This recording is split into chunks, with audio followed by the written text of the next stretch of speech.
Кеттик. Саламатсыздар. Мына өзүңөр көрүп аткан бул амарант. Эки түрү бар амаранттын бул жерде. Красный, анан бул золотистая деп коет. Бул чет өлкө Америкадан келген сорттор. Бул жер арык жер үчүн могу 1,20 эле өсүп атат да. Семиз жерде 2-2,5 метрге чейин өсөт.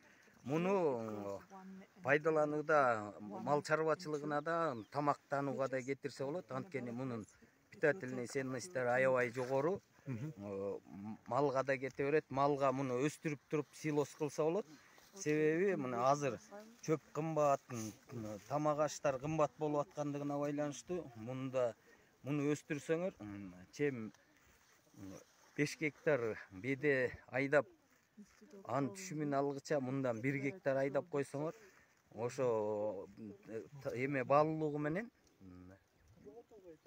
экономикалык жактан да көп расход болбойсуңар, пайдасы да көп болот.